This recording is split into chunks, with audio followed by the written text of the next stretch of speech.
Okay, now we have some people here. Welcome, everyone, to the Microtonal E-Piano workshop. I am pianist Forrest Moody. I'll be playing some demonstrations for you, talking about what it is to play such a thing, and I'll be playing any sort of ideas that you want to test out on this. And sitting here with me is Martin Ritter, the what's the best word to say? The computer genius that programmed or more or less hacked into this E-piano to make it play microtones. The hack part is correct. Yeah. Yes. Yeah. So I figured I will just talk a little bit about the software part of things, why we did what we did, a little bit how it works, the limitations, the problems that I have run into. Feel free to jump in with the problems you run into. And I think at some point we're going to be joined by the two performers from yesterday that were attempting to perform my piece, the duo for piano and organ, where we ran into technical issues, and we're going to try and perform it again as part of this workshop, so we can get a recording of the full piece. As Alyssa said in her presentation this morning,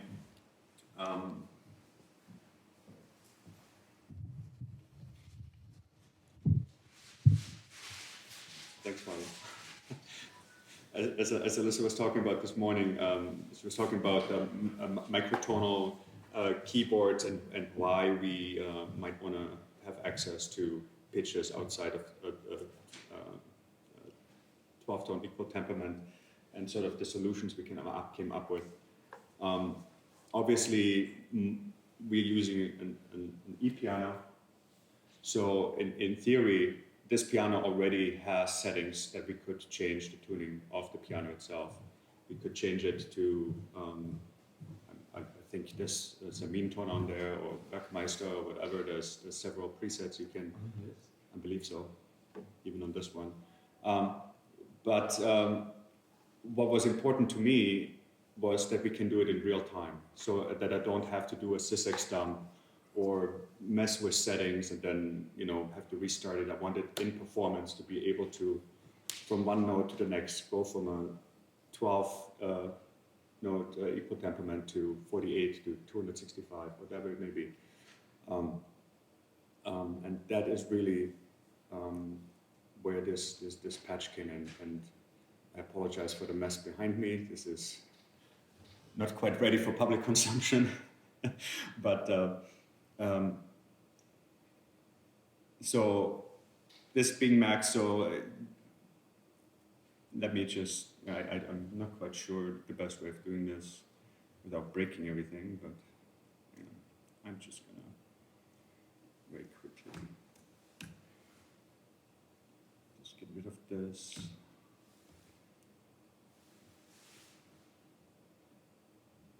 Everything's here twice, just to have an idea of the very basic. Of course, if you know Max, it's a very modular design. So of course, I'm thinking in sort of little modules. So the very basic part of this is that we have the sort of a MIDI settings where you can access every MIDI device that's attached to your computer. So you can, obviously, this one is the Arias. So now we intercept through the MIDI cable anything MIDI related that comes from this keyboard, and then the rest here, we get pedal information if you want to use your pedals to change settings to whatever your programming heart desires you can do. So you get access to that. A little module here. This is, I don't know how big it is behind me. Make it a bit bigger. Where it says MIDI output device, is that also input device in this case because of the USB cable? Yes. It's input output. Yeah, it is, exactly. Yeah. Yeah, it's not good labeling on my part, but yeah. I'm thinking of it going to the piano bed. Obviously, first it has to come in before it goes back out. So yeah, yeah. So this transposition module here I haven't really used yet. It is basically here to if you want to restrict the MIDI range for whatever reason, to sort of preset the instruments, you can. The MIDI will only work in that, depending on how you can clip it, warp it, fold it in that range if you so desire. I usually just use the full MIDI range and not bother with it, but I like options. Any pitch coming in, you can transpose by the pitch send, and even octave transpositions if you so desire. I just thought it's a nice little addition if you want to test some things out quick without much work to be done. But the heart of this is really the poly module down here, and this is the most complex part of this. Since we're dealing with MIDI, we only have so many channels available where we can send information. So we have the 15 channels of MIDI. So when we retune a pitch, let's say we retune plus 41 cents, that goes to an open channel, and every note thereafter that is also retuned to 41 will go to that channel. The practical implication of this is that we cannot have more than 15 differently tuned notes at any given time. That is the big limitation of this. Okay. So you're setting one channel as the kind of control channel, like an MPE, same idea? Out of the 16 channels. No, not really. Each channel is basically assigned AD tuning. Okay. Right. You said 15, but there's 16. Yeah, but channel 10 is for percussion, so I'm skipping it. Okay. So there's 15 available channels to me to play with this. Yeah. Each channel will can be assigned a tuning. So obviously, if you have more than 15, something has to happen in the background to either ignore the tuning, kick another tuning. So that is the basic big limitation of this, that you can only have polyphony of 15 simultaneous pitches. We get into very interesting artifacts when we actually use this in practice. When you have the pedal down and you have a mass sound and you exceed those 15, all of a sudden part of your chord structure will pitch shift back to its original. Yeah. So you get those weird artifacts, which Should we try to demonstrate one? But is it any? Entire harmonic series? I don't know. Then I need a different patch here because. Or just any patch at all? I'll just open up this one again. Yeah. I gotta set this. Let's see. Just gonna set this to some weird high numbers. Yeah. So if it's not doing it now.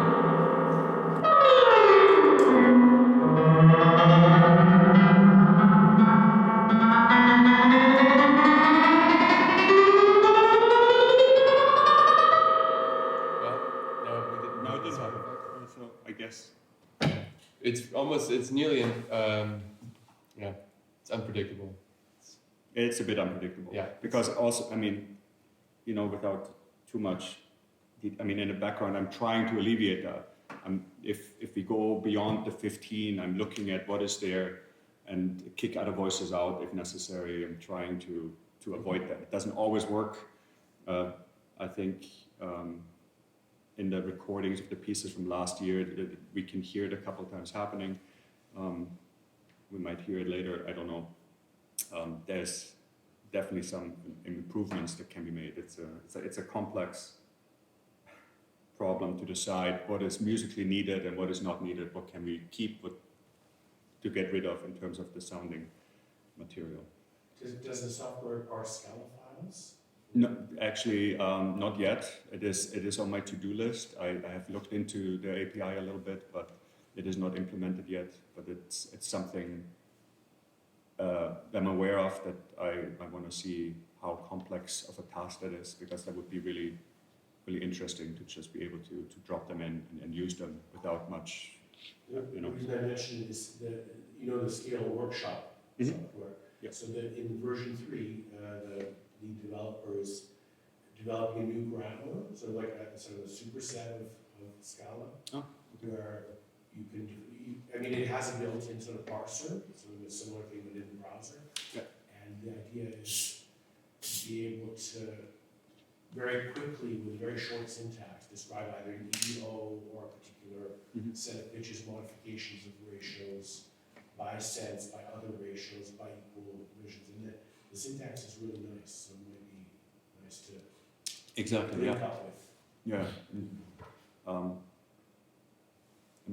I don't have an official roadmap of where this is going, but it is something that I have looked into a little bit. Just haven't had the time and the will to really sink my teeth into for this iteration. But it's something that I think would be really interesting, especially since there's so many already predefined different tuning systems that would be just much easier and quicker to experiment with. As Alyssa said in her talk as well, this is sort of the framework how it gets detuned and how it is, but there's nothing yet about setting a tuning or anything. So those are different modules, and for the last conference last year, the only one I started out with that I gave composers was this EDO module, basically. You can set your EDO preference, obviously the 12 EDO and input reference pitch and output reference pitch. You can offset them by sense as well, so you can already start off with a detuned scale and then you can go. Of course, we're dealing with the MIDI standard. There's only so much detail you can get out of that. At some point, you could play an octave and they're all, MIDI 76 minus 43 until something changes that is audible. So, use within reason, or not if you prefer, but you should know the limitations of it. So I've been using this module the most because I'm not really working within, classical, I don't know classical, but standard detunings. I'm much more concept driven that way, so I'm interested in beatings and fields of sounds and how they change in comparison to each other. But if I can find it real quick, Alyssa talked about her piece, tune-up. So, and she has very precise tunings she needs for each pitch. So we can manually detune the octave. And I think, so we can, in a table, very quickly that won't let me, no, I can make that bigger, sorry. But you can see, we can just walk through the table, repopulate the module, and we can switch tunings very quickly. Yeah. Can you morph between different tunings? You mean a gradual sort of morph? Yeah. Right now, there isn't, for this piece, it wasn't needed. I have objects that do that kind of morphing. I haven't tried it in this context, but yeah, it is entirely possible to do that you could, over a period of time or discrete steps, be that a pedal or note events, which each signal you could morph a step closer to where you want to be. Yeah. Within my Max ecosystem, I have that capability, yes. Yeah. But yeah, so maybe that's for next year's conference, somebody who wants to play with that idea. Yeah, I mean, I'm happy to go more into details about anything that people are interested in. That was just sort of a very quick rundown of my thinking, how I designed those things. One thing I want to mention is that the sound is created by the device, so that I don't do any synthesis on the computer. It's merely a MIDI connection from the instrument to my computer. I do whatever manipulation I do. I send that information back to be played back by the instrument. We could add piano tech. The sound would be nicer. Things would be a little bit different. But again, for myself, I like the idea of not needing extra things. Piano tech is very expensive. That limits it again, who can use it. This, you have the patch, you have a keyboard that has that is MIDI enabled. You can use this. You can download Max runtime for free, and you can just try it out. You don't need anything else but the keyboard. And I like the weirdness that comes with it, because you never quite know what's going to happen. There's always weird things. And I find that interesting. How do you work around that? How do you work with that? But that's me. We'll hear from Forrest what he has to say about those idiosyncrasies, since he has to actually live with it. I just have to think about it. Yeah.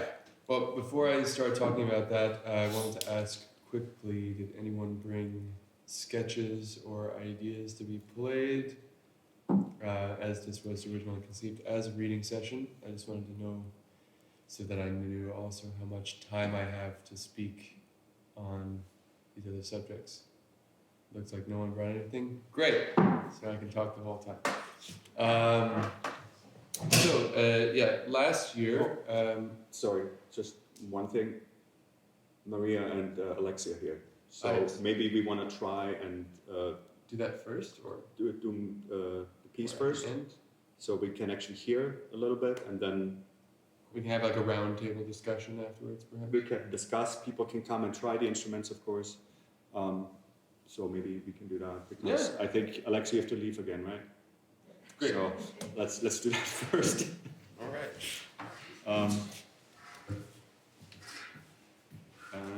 Now this is the wrong patch now.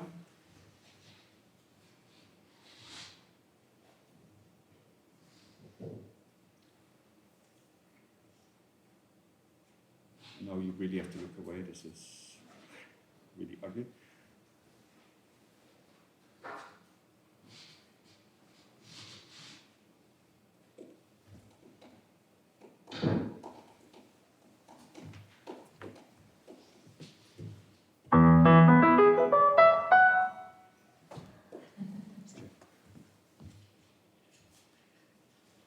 I will, I guess. Oops. I don't want scroll. I'll leave this up here so you can see something if you so desire. So, as Lisa said, the lowest octave on the keyboard for this piece changes which overtone series the piano is tuned in. So, the plus a C, okay, chromatic scale.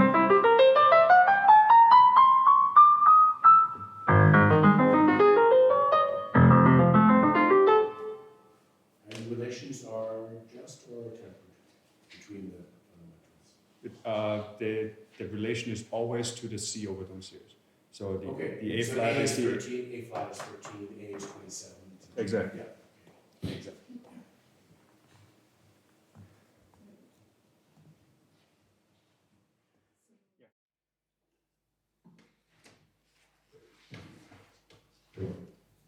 Thank you. This time, no weirdness. No. Well, we did hear one of those artifacts. Yeah. Of the up and down shifting. but no crashing the piano. No. Um, Definitely no. I guess that went to screensaver mode. Oh, blue's fine.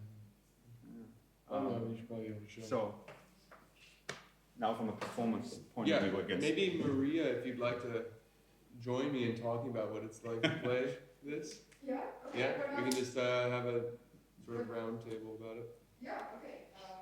since you're here anyway. Yeah.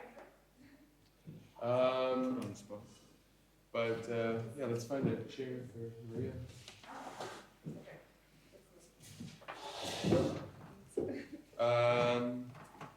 But yeah, so last year, of course, the first Enharmonic interfaces and something controllers Symposium last year was, of course, I also was, as was shown in the videos earlier, I played quite a few works, and it was the first time that I ever had the experience of playing microtonal music. I mean, being a pianist, I write a lot of microtones in my work, but I, of course, have never really had the opportunity to make them happen with my own hands before, at least not on my instrument. And yeah, so as was shown, I had to, I learned 6 new works and premiered 6 new works last year by Pablo, Martin, had 2 works in that concert. Alyssa had 1, and Sepper is not here, and then also Matthias Sebastian Kruger. So, as I approached this, I immediately, the first day I started practicing these pieces, I tried it originally just directly on the E-piano with the patch, and the first thing I realized was, oh, this is not going to work for practicing at all. Just in terms of trying to build a muscle memory for a lot of the pieces. I mean, a lot of the ideas for this instrumentation were very, let's say last year, very experimental, really is a good way of putting it, in the sense that a lot of the composers were testing out the boundaries of what, just trying to test things out. And I think we all learned a lot about how one practices with an instrument in which it's like my best way of describing it is like when string players have to practice music in scordatura. Of course, it's difficult, but generally, when a violinist does that, it's 4 strings are retuned. Here, it's 88. And so it really, it was very, very, very shocking for me physically at the beginning. But through a lot of practice, last year the works were very, very technically demanding, a lot of them. But through a lot of practice, I was able to sort of also decouple my auditive memory and my muscle memory through playing, which I guess string players have to do that all the time with scordatura. Just to throw in there, because scordatura, it would be equivalent if you're mid-performance and somebody walks on stage and goes. Well, this is true as well. Because we can, at any point, change what you're going to hear. That is a very good point as well. It is, I think, one more step into the abstract here. Yeah, that's a good point as well. Maria, any thoughts on this? How was it for you when you first started practicing on this, or when you first played like this? Weird. I mean, also because maybe, I think like when you play, but I mean this is obvious, but I mean, for example, I couldn't maybe practice a lot on like every day on this kind of keyboard. So it's like, okay, I bet my practice in, okay, I have to know the notes and to make my own musical idea, but then you come here and it's completely different. So also, it's nice because, for example, without knowing. I mean, when I play, I don't know exactly what will come out of from the keys. So it's like, okay, it's still a discovery, and also maybe the thing that I think like if you can practice for 1 month on this with the right pattern, whatever. Okay, so you know what's going on, and but in every kind of situation which is like a bit more close to the reality, it's more like, okay, you play and also you have to readapt continuously to what you are hearing. So it's like a very different approach. Yeah, and also the fact that you play one note and it's, for example, in your kind of piece, in your piece, like it's just kind of okay, piano. I mean, actually, especially when I play the low notes, I'm getting other notes that are not there geographically on the keyboard. So it's like, okay, so you have to readapt your brain map of the piano. But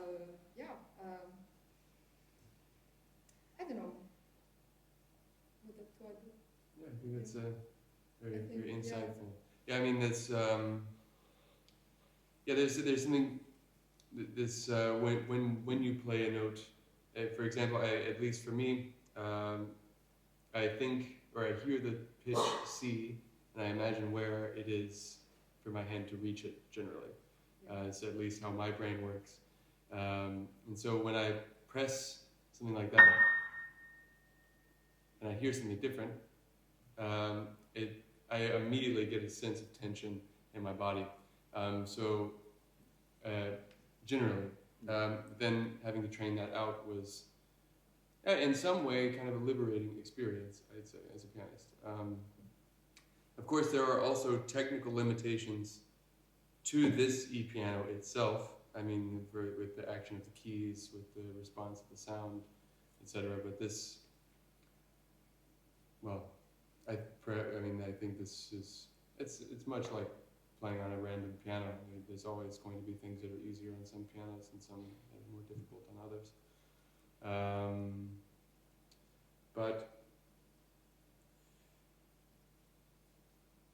So I think that's about as much as I have to say.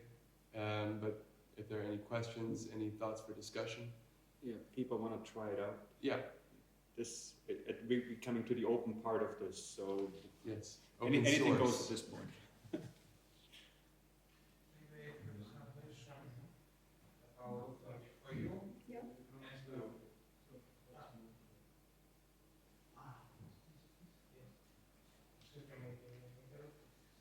No. Go ahead. Some question maybe how is notated the changes in the tuning? It's just, I mean, I have this, some notes that are just normal notes, but they are in this register that it's not actually playing. And so I play them, and they did change the tuning. But then everything else is very classically notated. It's like Okay, but for some the sign that tuning is changed. sorry, the Signs. There's signs in the score that show when. I mean Right. the note, like the note that changes like the mute note is word. So, I Yeah. mean, for this piece, there is a pitch you play, and if you play that pitch, the tuning changes. The notation of what she is actually playing is normal piano notation. It is not what she's hearing, it is what she's physically playing. Because otherwise it would be insane, Yes, that's right? it. So, More on that, actually. So a lot of people, for example, last year, as well as Martin's piece this year, the way people were writing the tuning changes in the scores was through the use of the sostenuto pedal, as well as of the unicorda pedal on this instrument. Of course, then one doesn't have them available to sort of, unicorda, you can't make the sound quieter if it's changing the tuning, but that's just one sacrifice. But I will say that is probably the most difficult thing that I encountered. It drives me nuts. There is many pieces that need before electrical piano came. Right. For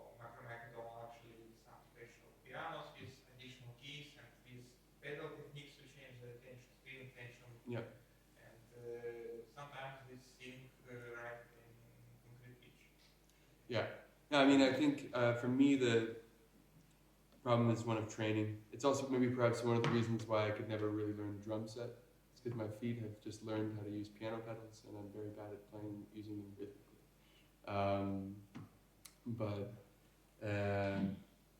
Maria Yeah. was lucky. There was Yeah. no pedaling in purpose. Yeah. But yeah, I feel the same. Yeah. I also can't. Yeah. Maybe more questions. Well, I mean, I think the overall theme is that it's a very interesting one. What's the relationship between how one imagines tonal space and the interface, whatever it is, instrumental and when it interacts? Right. We're talking about a kind of a fluid tonal space model, right? Which, Yeah. right? So how does that work? I mean, here obviously there's a logic.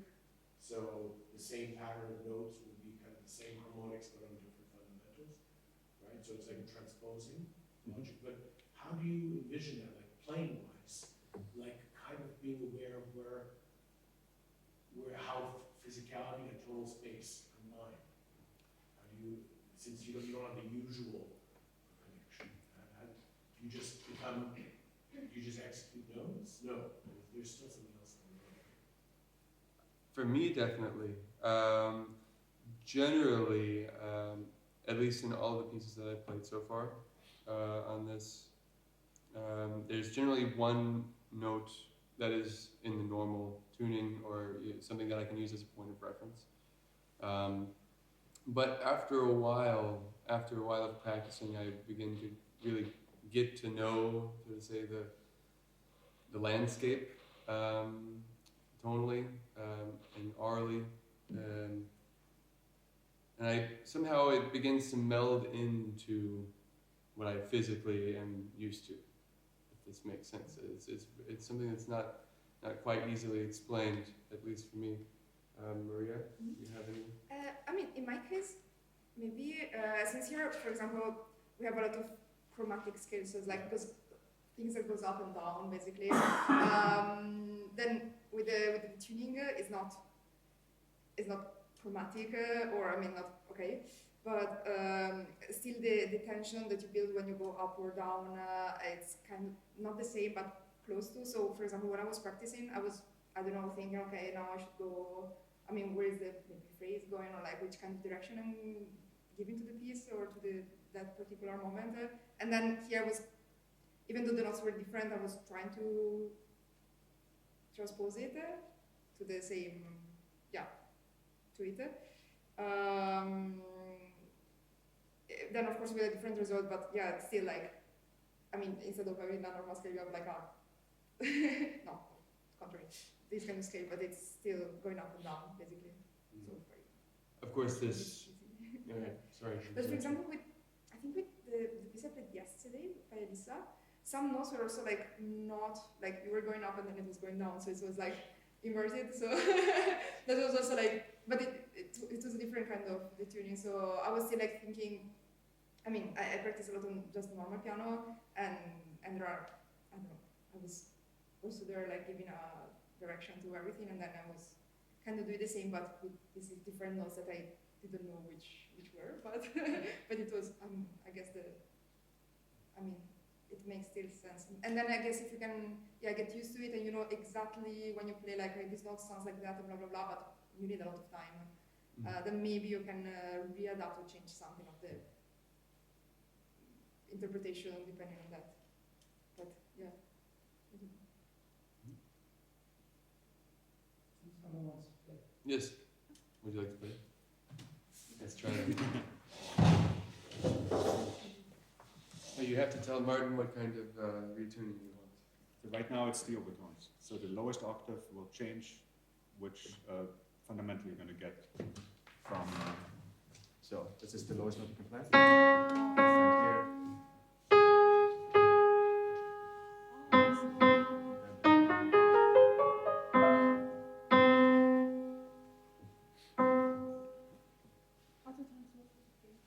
How to transport it again? So you just press. Now I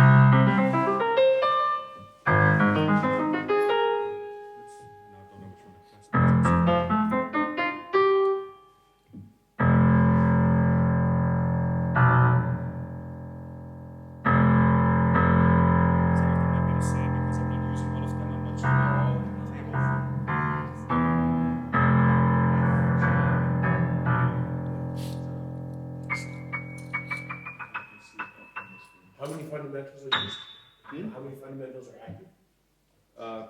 keys, 1, 2, 3, I think 5 maybe that I used. So 8, 9, and 5. So C, D, E, G. It's A flat, G, F, maybe E flat.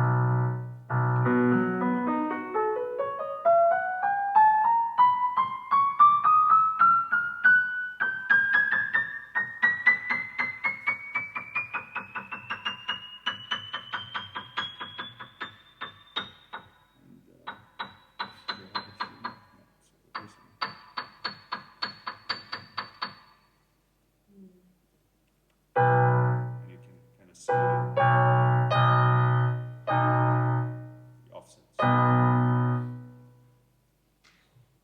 So basically, to play a bass line, you play C and then change this finger, right? Am I right? So like this. So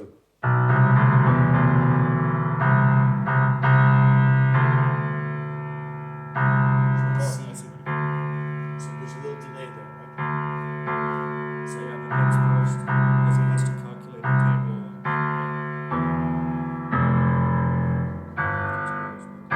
That's 14. Yep.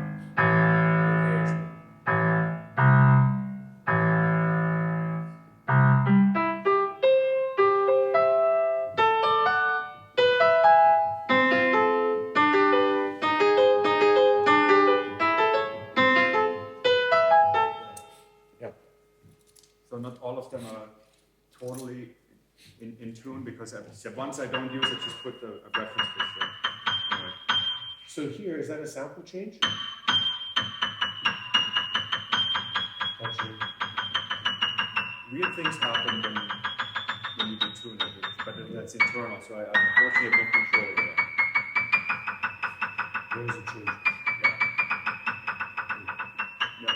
So I guess I'd say that one sample is active for a certain range, right? I would guess so.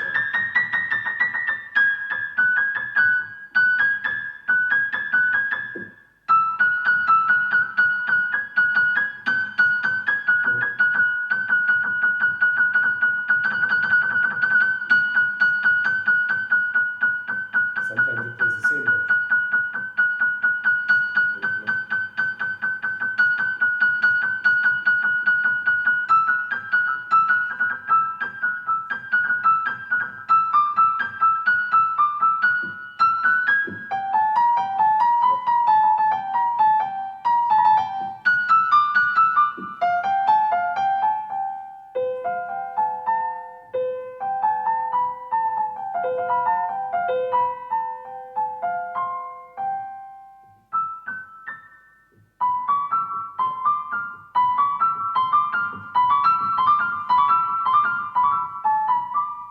Oh, there. Yeah, that was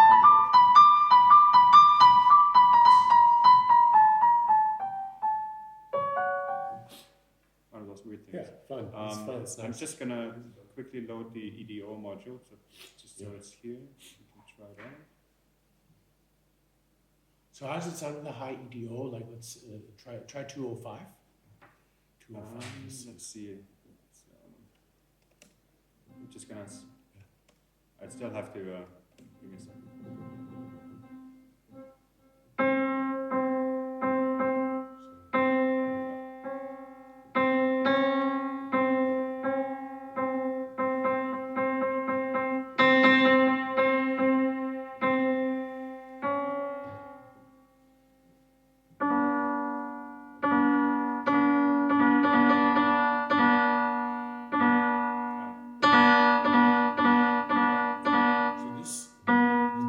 A slight delay there over that range. Why? Did you experience that when you played? Yes. Once in a while there's a weird delay. Once in a while there's a weird delay. Yeah. I'm not quite sure what that is. But also just this weird dash.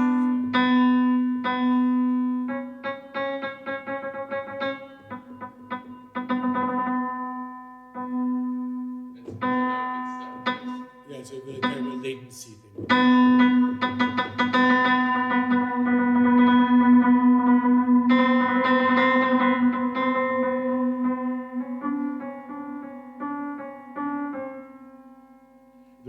is the internal?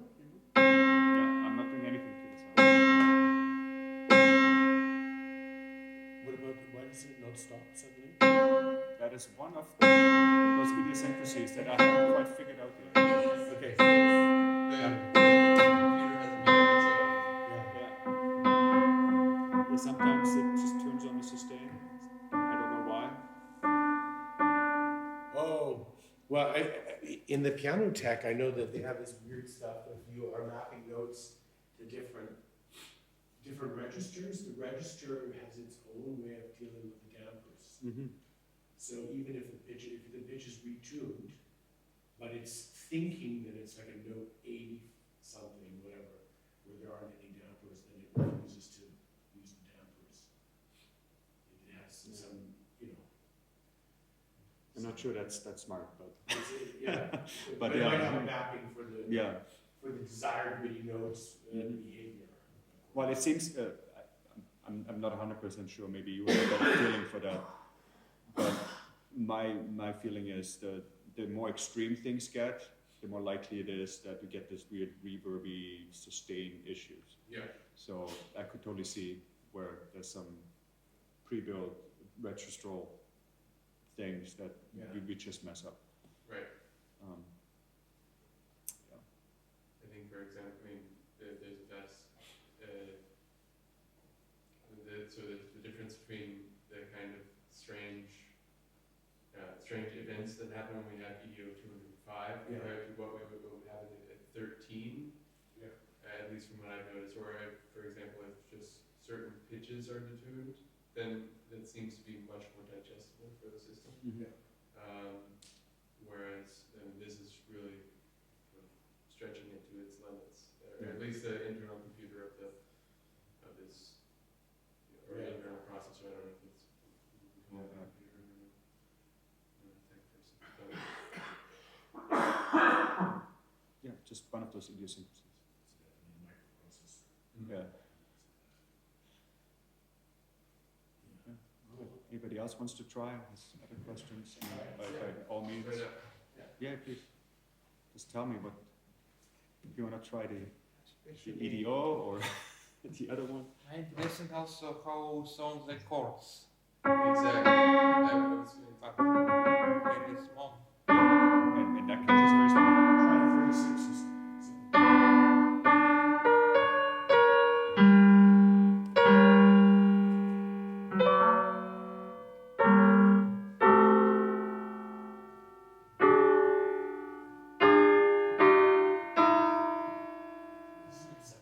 Well, you get a sense of harmony already in those ranges, of course, when you go into the hundreds.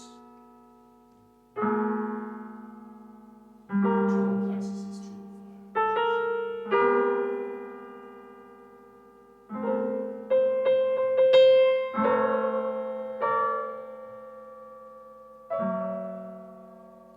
It's quite affects the range, and also range, and Well, yeah, of course. also from perspective from violin player, it's okay. When I start to play piano, it's a bit regular piano. It's a bit similar to what I have in violin with distances between Uh-huh. notes. Uh-huh. But here to play Yes. something like kind of real, I have to use two hands. Yes. But then it's like double bass instead. Yes, yes. Yes. So That's why. for next year, for That's, four-handed. yeah. There you go. That's why for me also difficult to play guitar because it's so Mhm. big distances between one note and another. But you mentioned something that, or good that you started trying out chords, because I wanted to add, from what, after playing or learning now, I guess 9 or 10 pieces using this software and using this program, at the end of the day, what I find to be the most manageable and also somehow least risky in terms of a technological standpoint, and at least from in terms of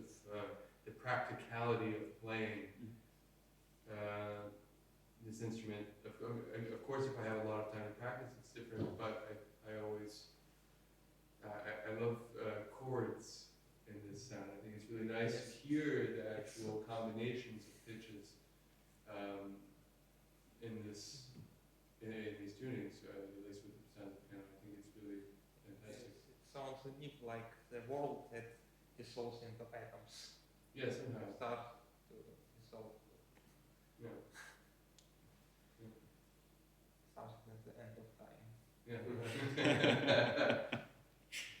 Is that a good thing or a bad thing? End of time is a But actually, Yeah, probably exactly. I think on that note, we kind can- of that thing I'll go eat lunch. would be easier to make a big microtonal because there is two manuals and foot clavier. There is some mechanical pianos use that can play all that one keyboard for regular notes, one for something quarter tone up, and maybe something at third, quarter tone down, tuning, something like that. Cool.